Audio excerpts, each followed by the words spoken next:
Chaque personnage d'Harry Potter cache des petits secrets, des anecdotes ou des faits qu'on oublie sur lui.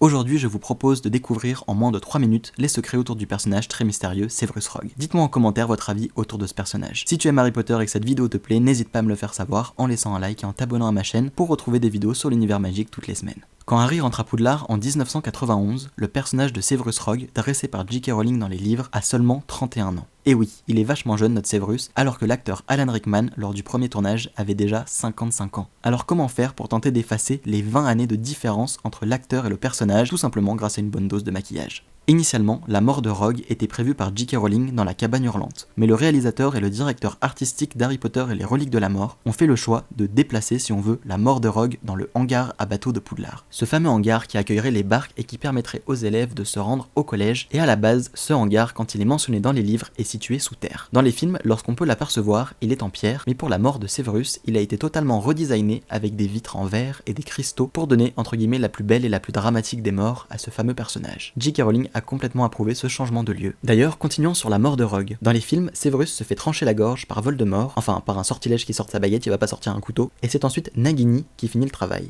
Dans les livres, c'est directement Nagini qui plante ses belles dents dans le cou de Rogue dès qu'il n'est plus protégé par la fameuse bulle.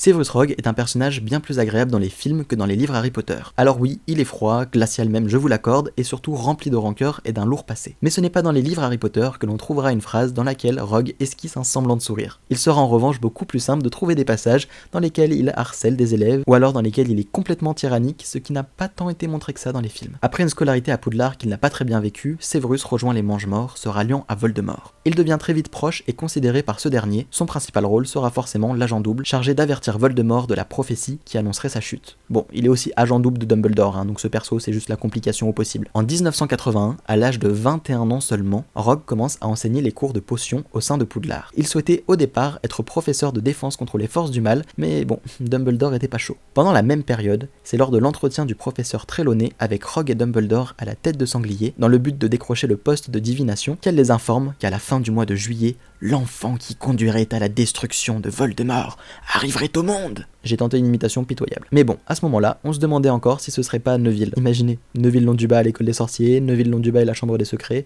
Ouais, c'est pas hyper attractif. Autre anecdote intéressante, si l'on prend les initiales des prénoms d'Alan Sidney Patrick Rickman, cela donne ASP. Exactement les mêmes initiales qu'Albus Severus Potter, l'enfant d'Harry et Ginny. Et Asp correspond aussi à une race de serpents. Est-ce que ça nous choque venant de Rogue? Pas vraiment, est-ce une coïncidence? À vous d'en juger. Il y aurait encore plein de choses à dire sur ce personnage, et je pourrais même faire une vidéo de plusieurs heures dessus. Mais je sais que vous aimez le format de 3 minutes, alors je vais pas encore tout vous dévoiler. Bon, c'est tout pour moi. Ciao les moldus.